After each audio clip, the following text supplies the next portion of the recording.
ओम नमो नारायण दोस्तों, आज एक और वीकेंड वीडियो में आपका स्वागत है। पिछले हफ्ते हम नहीं आए थे किसी विशेष कारण से, लेकिन मैंने 3 मार्च को एक ट्वीट किया था। बहुत क्लियर कट हिंट था उसके अंदर, और कई लोगों ने मुझे मेल करके और मैसेज करके बोला कि सर हम बचे। जिसको समझ में नहीं आया कि कौन सी साइड होगी, वो एटलीस्ट मैंने लिखा था कि किसी एक साइड को हैवी प्राइस पे करना है। तो आपने देखा कि बुल्स ने हैवी प्राइस पे कर दिया। स्टॉक्स, अगर आप उस दिन के मूवमेंट को देखोगे, और मैंने बहुत टाइमली ट्वीट किया था क्योंकि वहीं से वो टाइम चालू हुआ था। लेकिन आज आप वहीं आके खड़े हो गए जहां आप 2 फ्राइडे पहले थे। तो वो मैंने जो इंग्लिश का, अगर आप उस सेंटेंस को समझ सकते हो तो बहुत कहता है, you have to pay the price, one side have to pay the heavy price. तो प्राइस पे करनी थी सिर्फ। वहां से क्या होने वाला था आपको याद हो, मुझे ये भी किसी व्यूअर ने ही याद आना कि सर आपने एक बार बोला था कि 17,576 से कभी जर्नी अगर नीचे की हुई तो वो 15,625 की होगी। उस दिन का लो देखो आप, 15,671 है। अगर उस दिन 15,625 टूट जाता तो मैं उसी दिन शाम को वीडियो बना के आपको बोलता, भाड़ में गए पुतिन, बाहर में गए बाइडेन, ये युद्ध को कोई नहीं रोक सकता लेवल्स के हिसाब से। क्योंकि उसके बाद, और मैं चुप भी क्यों रहा, क्योंकि जिस दिन मैंने वो देखा उसके बाद मुझे बहुत दुख हुआ देख के कि मैंने कोई 20-25 वीडियोस लाइन से मैं 2-2 मिनट के देखे, हेडिंग कई लोगों ने मुझे भेजे भी। 14,400, 14,500, 13,000, 11,000, 10,000, पता नहीं क्या क्या निफ्टी के टारगेट्स लोगों ने दे दिए और युद्ध करवा दिया। Media, full channels, all. जबकि मैंने आपको जो सबसे पहला वीडियो बनाया था उसमें ही ये चीज जज कर दी थी, क्योंकि मैंने आपको बोला हम एस्ट्रोलॉजी करते हैं, हम डाटा पे डिपेंडेंट नहीं है जो कल हो चुका है, हम डाटा पे डिपेंडेंट है जो पहले पास्ट में हो चुका है और जो आगे हो सकता है। अगले 10 साल बाद क्या हो सकता है, अगर वर्ल्ड वार हुआ तो कहां होगा, वो भी अगर कोई फाइनेंशियल एस्ट्रोलॉजी और एस्ट्रोलॉजी समझता है उसको अच्छे ढंग से पता है कि वर्ल्ड वार अगर होगा तो कहां हो सकता है। उसके लिए एक पर्टिकुलर प्लैनेटरी पोजीशन चाहिए होती है, वो यहां पर नहीं थी। और मैंने आपसे कहा ये युद्ध नहीं है, युद्ध तब होता है जब दोनों साइड लड़ती है। मार्केट ने आपको ओवर रिएक्शन दिखाया इस चीज का, लेकिन वो प्लैनेटरी पोजीशन के कारण था। मैंने आपसे कहा युद्ध नहीं होने के कारण या युद्ध होने के कारण मार्केट नहीं गिरेगा, मार्केट अपनी साइकिल से गिरेगा। मार्केट अपनी साइकिल से गिरा क्योंकि वहां प्लैनेटरी पोजीशन ऐसी थी। लेकिन मैंने आपको साथ में ये भी कहा था, ये 5 ग्रहों के लिए जो ये लोग हल्ला मचा रहे हैं, ये क्यों नहीं बता रहे आपको कि इसके आगे क्या होगा। तो आज जिसने कुछ भी नहीं किया, उस फ्राइडे से ये फ्राइडे के बीच में खाली 9 ट्रेडिंग सेशन में, आज आप वहीं आके बैठे हो, निफ्टी की क्लोज देख लो, सिर्फ 28 पॉइंट नीचे आप क्लोज हो। तो वो 5 ग्रहों ने क्या कर दिया।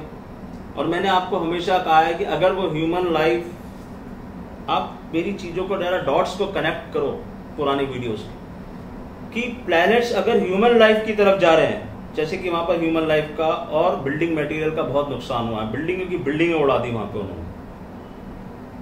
इसका मतलब क्या है कि ये सारी खराब प्लैनेटरी पोजीशन, प्लैनेट्स अपना जो व्राथ है वो उसके ऊपर निकाल दिया उन्होंने। मार्केट को भी जर्क दिया, लेकिन मार्केट को वापस ऊपर लिया। क्यों? क्योंकि जो उनको करना था उन्होंने कर दिया। वो एक ऐसा एक चक्रव्यूह टाइप बनता है 72 घंटे का। एक होरा आती है ज्योतिष में, एक मून की पोजीशन होती है 2.5 दिन की, 5 दिन की, 7.5 दिन की, कि हाँ भाई इस साइकिल से इस साइकिल का, अमावस्या, पूर्णिमा, बहुत सारी चीजें इन्वॉल्व होती है। तो वहां वो चीज खत्म होनी थी। और अब आप बहुत जल्द देखोगे कि कुछ ना कुछ होने वाला है अब इसमें। और वैसे भी आप माइथोलॉजी पढ़ते हो अगर, तो महाभारत का युद्ध भी 18 दिन चला था और आप 18-19 दिन में हो जाते हो, आ गए हो वहां पे। अब कुछ भी होके ये चीज को खत्म होना पड़ेगा मेरे हिसाब से। This is what my astrology. मैंने आपको पहले दिन कहा ना न्यूक्लियर वार की, इतने लोगों ने मुझे पूछा, इतना लोग परेशान थे, और कई लोगों को मैंने लाइट करने के लिए हंस के जवाब दिया कि अगर यहाँ न्यूक्लियर वार होगा तो ना भाई तू बचेगा ना मैं बचूंगा, तो अपने पोर्टफोलियो की चिंता क्यों कर रहा? पोर्टफोलियो कहाँ बचेगा जब तू ही नहीं बचेगा तो? क्योंकि अगर न्यूक्लियर वार होने वाला था तो आप सोचो कि अगर वो इस पे पटकेगा, वो उस पे पटकेगा बम, तो आप कौन सा बचने वाले हो? चाइना पाकिस्तान आपको छोड़ने वाले थे कि आपको भी तो बीच में आना पड़ता ना।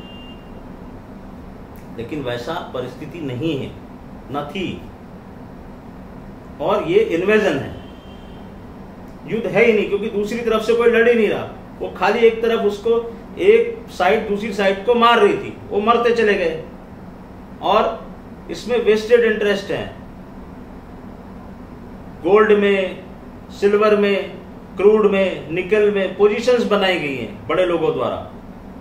इसमें मुझे पता नहीं यूट्यूब पे बोलना चाहिए कि नहीं बोलना चाहिए, बट वेस्ट की जो कंट्रीज हैं, उनके जो हेड्स हैं, वो लोग इन्वॉल्व होते हैं इन सब बड़े, बहुत बड़े ट्रेड्स होते हैं। मरा कौन? रिटेल। मुझे किसी ने पूछा सर निकल में क्या करना चाहिए, मैंने कहा भाई मैं तो देखता ही नहीं, मुझे निकल का प्राइस भी नहीं पता है। But why you want to trade in nickel, why you want to trade in cryptocurrencies, जो कि इतने इतने बड़े मूवमेंट देते? तुम एक शेयर मार्केट का 500-700 पॉइंट, 1000 पॉइंट का मूवमेंट तो संभाल नहीं पा रहे, मगर एक क्यूब से दूसरे क्यूब की जर्नी उसने मार दी।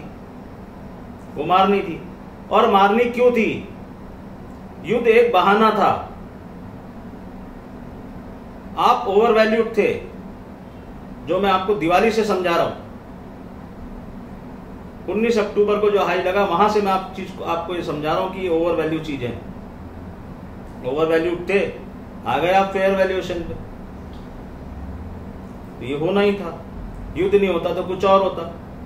जब आप पहले 12,430 पे बहुत ज्यादा ओवर वैल्यूड हो गए तो ओमिक्रॉन आ गया। उसके बाद सेकंड ओमिक्रॉन की लहर आई, तब मैंने आपको क्या बोला, आप ओवर वैल्यूड हो नहीं, यहाँ पे ज्यादा नहीं गिर सकते हो। तो यहां से यक्ष प्रश्न ये कि अब यहां से क्या होने वाला है, तो उसका जवाब मैं एकदम लास्ट में देने वाला हूं। ये मत सोचना कि मैं ये बताने वाला हूं कि ये लेवल है। वो मैंने बताया बजट पे, और मैंने देखा किस तरह से लोगों ने उसको कॉपी कर करके बेचा कि ये लेवल से ये आएगा, ये लेवल से वो आएगा। बहुत लोगों ने मुझे बोला सर ये देखिए आप, ये देखिए आपके लेवल्स पूरी दुनिया में फैलते हुए। कोई बात, आप बताओ level, now tell the levels कि अब क्या होगा। इसलिए मैंने 10 तारीख के लिए भी कुछ नहीं बोला, और वहां पर भी मैं आपको हिंट देके गया था कि मेरे पास कोई ऑथेंटिक डाटा नहीं है। मैंने आपको, मुझे ये पता था अच्छे ढंग से कि ये 4 उत्तराखंड में मेरे को थोड़ा सा डाउट था, लेकिन मुझे ये पता था कि वहां भी बीजेपी जोड़ तोड़ करके कैसे भी सरकार तो बना ही लेगी। एक ही जगह का मैंने प्रेडिक्शन किया, कहाँ का? पंजाब का। और वो भी आपको बताऊं कि बहुत किसी सीनियर ऑफिसर ने वहां के मुझे कुछ हॉरोस्कोप दी थी, और मैंने उनसे कहा था, और उनका फर्स्ट सेंटेंस मुझे यही था कि Atul are you a mad, पागल हो गए तुम, क्या बोल रहे हो? मैंने कहा मैं जो बोल रहा हूं वो सुन लो आप। न कांग्रेस, न कैप्टन, न कोई, आप आ रही है, आनी है। मेरे पास अरविंद केजरीवाल की ओरिजिनल हॉरोस्कोप है। I know what that man is. Anyways, Modi ji को बधाई, चमत्कार कर दिया उन्होंने यूपी में। और कोई कुछ भी कहे, मैं सिर्फ एक ही बात बोलता हूं, मैं वो भक्त कैटेगरी में नहीं हूं, मगर आई मस्ट कॉन्ग्रेचुलेट हिम। और कि जिस तरह से उन्होंने ये यूक्रेन वाले मैटर को हैंडल किया है, बहुत ही शानदार ढंग से हैंडल किया है। एक एक आदमी को वहां से जो लाने की इन्होंने प्रक्रिया शुरू करी, उसके लिए उनको सलाम है। अगर आपके देश का प्राइम मिनिस्टर एक एक बच्चे का इतना ख्याल कर रहा है, तो ऊपर नारायण बैठे हैं फिर। और आज आप देखो कि यूपी में सब कुछ होते हुए अखिलेश यादव की जन्मपत्री में कहीं भी कोई भी गड़बड़ नहीं थी। जो 2-3 हॉरोस्कोप भी मैंने उनकी देखी, वो योगी से बराबर लड़ जाते, लेकिन कहाँ मार खा गए? ऊपर जो बैठे हैं, कौन? मोदी। उनसे कैसे लड़ेंगे? इसलिए मैंने सिर्फ एक जगह का प्रेडिक्शन किया। मैंने कहा बाकी 4 में कुछ, कोई ज्योतिष नहीं है उसमें। सबको पता था यूपी में बीजेपी आनी ही है, कोई नहीं रोक सकता था। इतना जरूर मैंने अपने दोस्तों को कहा था कि 300 सीट नहीं आएगी, क्योंकि वो बोल रहे थे कि उस दिन मार्केट में अपर सर्किट लगेगा। मैंने कहा ऐसा कुछ भी नहीं होगा। और ये भी मैं अपने वीडियो में आपको बोल के गया था कि वहां पर से मार्केट नीचे ही आएगा, टिकेगा नहीं। उस दिन अपर सर्किट नहीं लग सकता। मैंने आपको ये चीज समझाई थी एक वीडियो में, याद करो नहीं तो जाके देख लो। एनीवेज, बात यह है कि अब आप क्या देखने वाले हो। फेड की मीट आ रही है, तो मैंने आपसे बहुत बार कहा है कि यूएस मार्केट में हम प्रेडिक्शन करते हैं। मैंने यूएस मार्केट वालों को ये बोला है कि फेड, मेरे को एक रीजन ये भी लगता है इस युद्ध को यहां तक जो खींचा गया है, जो वेस्टर्न पार्ट, आप बाइडेन साहब के स्टेटमेंट सुनेंगे तो आपको ये लगेगा कि जेलेंस्की से और पुतिन से ज्यादा तो वो इंटरेस्टेड है इस चीज को प्रोलॉन्ग करने में। नाटो भी इतना इंटरेस्टेड नहीं है। क्यों किया जा रहा है ये सब? क्योंकि यहां पर फेड की मीट आ रही है। और मेरा ये प्रेडिक्शन है फेड की मीट को लेके, आई डोंट थिंक कि they will raise interest rate beyond 0.25, max 0.35, उससे ज्यादा का इंटरेस्ट रेट नहीं होगा। और यही स्टेटमेंट आपको देखने को सुनने को मिलेगा because of this geopolitical tension. जानबूझ के क्रूड के रेट बढ़ाए गए, गैस ये महंगी हो गई, ये हो गई, ये सब कुछ उनकी कमेंट्री में आना चाहिए। ये मेरा एस्ट्रो बोलता है। और 0.25 मार्केट ने फैक्टर्ड इन कर रखा है। हो सकता है कोई जर्क आए, और अगर 0.50 भी आ जाता है तो कुछ ऐसा मुझे नहीं लगता कि बहुत बड़ी घबराने की कोई बात होगी, जो साइकिल बता रही है। एनीवेज, इसका मतलब ये नहीं है कि आप, मैं कुछ भी यहां पर प्रेडिक्शन कर रहा हूं। मैं कोई प्रेडिक्शन नहीं कर रहा, मैं सिर्फ आपको एक लाइन समझाऊंगा। अगर आपने उस हिंट को पकड़ लिया तो आपको समझ में आ जाएगा कि मैं क्या बोलना चाहता हूं। नहीं समझ में आया तो अगले वीडियो में समझाऊंगा कि मैं क्या बोलना चाहता था। मैं आपको ये बोलना चाहता हूं कि आप रोज सुबह उठ के अपने घर में मिरर देखते हो, तो यहां मार्केट की जो चाल है वो मिरर होगा। बस इसी लाइन में सब कुछ छुपा हुआ है। अगर आप समझ सकते हो तो समझ जाओ, नहीं समझ सकते हो तो अगली बार मैं समझाऊंगा। You will see what you daily see in the mirror. If you can understand it, good. If you can not, then also good. This is what I feel, and हमने उसी ढंग से बैट्स भी ली हुई है। उस दिन भी ली थी, अभी भी ली हुई है। दूसरी बात, कुछ लोगों को बहुत नुकसान हुआ, कुछ लोगों को कमोडिटी में बहुत नुकसान हुआ। गोल्ड और सिल्वर अगर आप याद करो तो मैं पिछले 6 महीने से चिल्ला रहा हूँ, 1 साल से चिल्ला रहा हूँ, 2 साल से चिल्ला रहा हूँ, भैया लो, भैया लो, भैया लो। हर लेवल पे लो। मैंने लोगों को यहाँ तक बोला है जिन्होंने मेरे से कंसल्टेशन लिया है। वो क्या करते हैं, कंसल्टेशन तो लेते हैं हॉरोस्कोप का, फिर जब मैं उनको समझाता हूँ, कितने लोगों को मुझे याद नहीं है, हर सैटरडे संडे में कम से कम 10 सेशन करता हूँ हॉरोस्कोप के, पूरे हफ्ते उसकी तैयारी करके। मैं चाहूँ तो उस टाइम पीरियड में 20 से 25 कर सकता हूँ, लेकिन 7, 8, 10 सेशन मेरे होते हैं सैटरडे और संडे को मिला के। वहाँ पर मैंने पता नहीं कितने अनगिनत लोगों को रोका है कि भैया तुम शेयर मार्केट में काम मत करो, फिर भी वो बोलते सर हम करें क्या। तो मैंने उनको हर बार ये कहा है कि तुम जैसे एसआईपी करने के सोचते हो म्यूचुअल फंड में ना, वैसी एसआईपी सोने और चांदी में करो। अब अगर आपने मेरे कहे सोने और चांदी लिया होता या लिया है तो आज आप देखो कहाँ है उसकी प्राइस। और ये अभी ट्रेलर देखा है आपने, अभी इसकी पिक्चर नहीं देखी है सोना और चांदी। ये कहाँ जाने वाले हैं आपको अंदाजा भी नहीं है इसका, क्यों जाने वाले हैं वो भी आपने एक ट्रेलर देखा है। ये जो टेंशन अभी आई है ये कुछ भी नहीं है। 2022 में इससे बहुत बड़ी टेंशन आएगी, और यही जियोपॉलिटिकल टेंशन आएगी। And I always told many times the most dangerous man who is alive on this earth is mister Putin.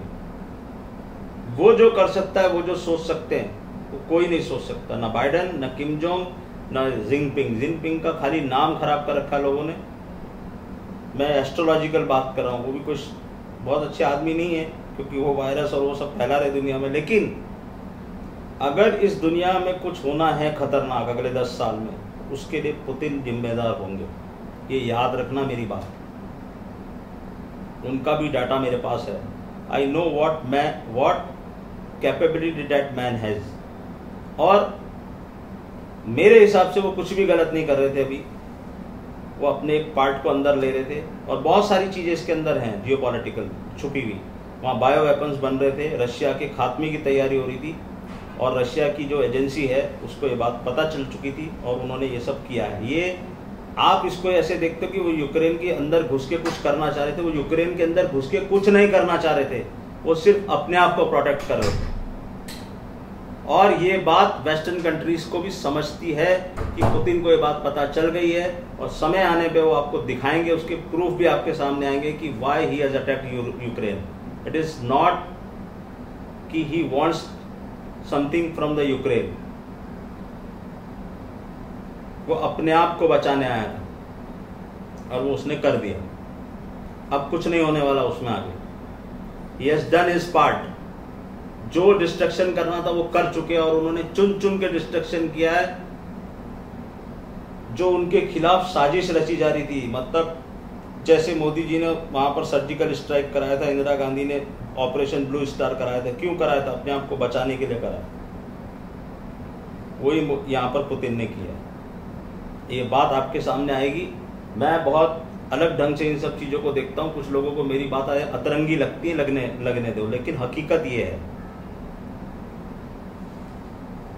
अब बात मैंने आपको बता दिया कि you will C a mirror, तो मिरर आप देख लोगे। अब मैं आपको जो कई लोग मेरे को रिक्वेस्ट कर रहे थे, होली आ रही है। होली एक बहुत इंपॉर्टेंट दिन होता है, खास तौर से होली जिस दिन हम खेलते हैं उसकी पहली जो रात होती है, होली का दहन की रात।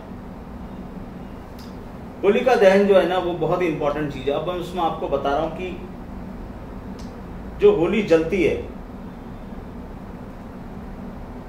आप लोग पता नहीं क्या क्या उसमें करते हो, बहुत ज्यादा पचड़े में पड़ने की जरूरत नहीं। मैं सिंपल रेमेडीज देना चाहता हूं आपको कि आप उस होली की राख को ठंडा होने के बाद, कई लोग ना रात को उठा के उस राख को ले आते हैं, वो गलत है। उसको रात भर वहां पड़े रहने दो। अगले दिन सुबह अर्ली इन द मॉर्निंग नहा धो के जाओ और उस राख को उठा के अपने घर में ले आना। आपके घर में कोई भी तरह का वास्तु दोष है, आप चाहो तो पूरे घर के चारों कोने में इस राख को फैला दो। 24 घंटे पड़े रहने दो, झाड़ू लगा के उसको मेन गेट से बाहर कर दो।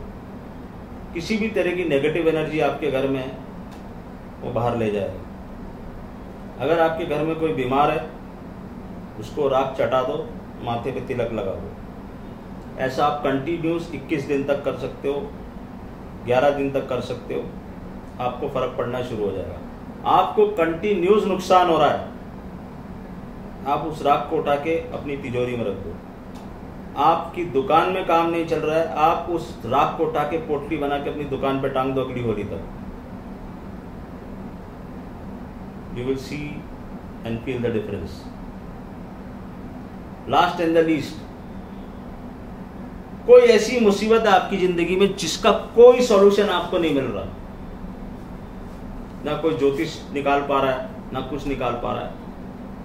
एक सफेद चौकोर पेपर लेना, रेड पेन से अपनी वो मुसीबत लिख देना,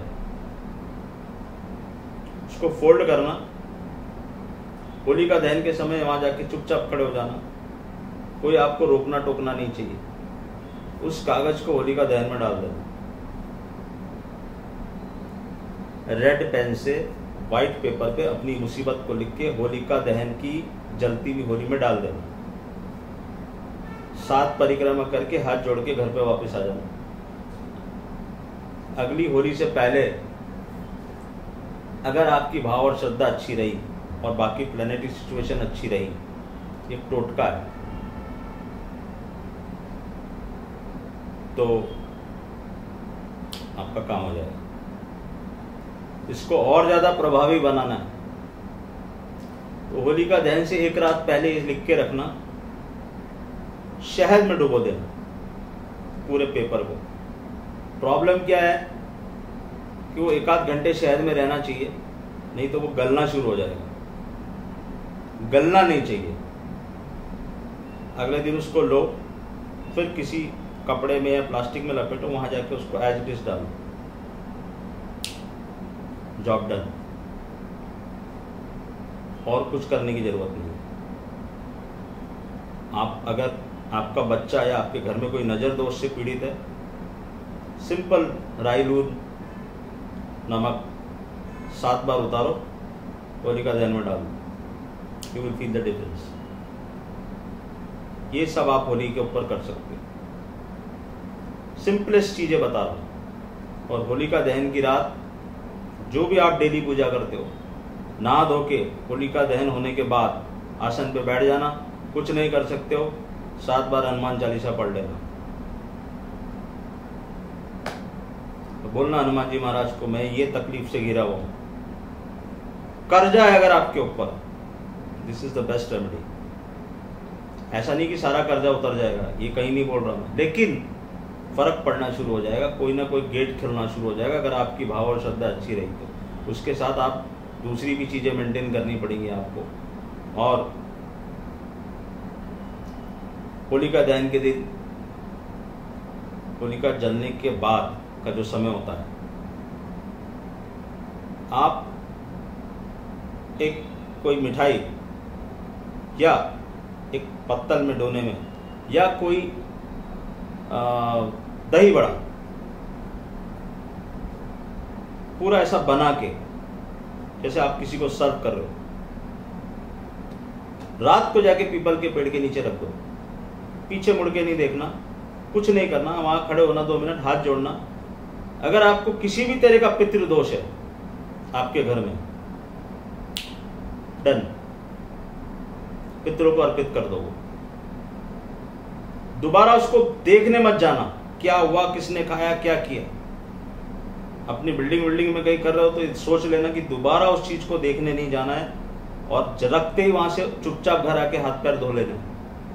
दोबारा उस जगह पे जाना नहीं है, कुछ दिनों तक देखना ही नहीं है उसको, क्या करना, क्या किया, योर जॉब इज डन। ये कुछ 5-6 रेमेडीज हैं जो मुझे लगा मुझे बता देनी चाहिए, मैंने बता दिया। कई लोगों की रिक्वेस्ट थी कि सर होलिका पे क्या करना चाहिए, बहुत इंपॉर्टेंट है, बहुत इंपॉर्टेंट है। तो ये कर सकते हो आप, जो मेरी नॉलेज में है, जो मैंने पढ़ा है, जो मैंने लोगों को करवाया है, और ये कोई भी कर सकता है, irrespective of what your planetary configuration is. Yes, it will make a difference, but बाकी की चीजें अगर साथ नहीं दे रही हैं तो थोड़ा बहुत डिफरेंस पड़ेगा, आपका जाएगा कुछ नहीं।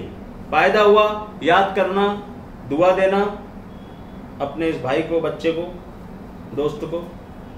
नहीं फायदा हुआ तो भैया गाली मत देना, मैं मेरी कोशिश कर रहा हूं, मैं जो समझता हूं वो बता रहा हूं। लास्ट लाइन, मिरर बहुत जल्द देखोगे। इक्विनॉक्स आ रहा है, गान साहब ने इक्विनॉक्स के बारे में क्या लिखा है पढ़ लेना, समझ लेना।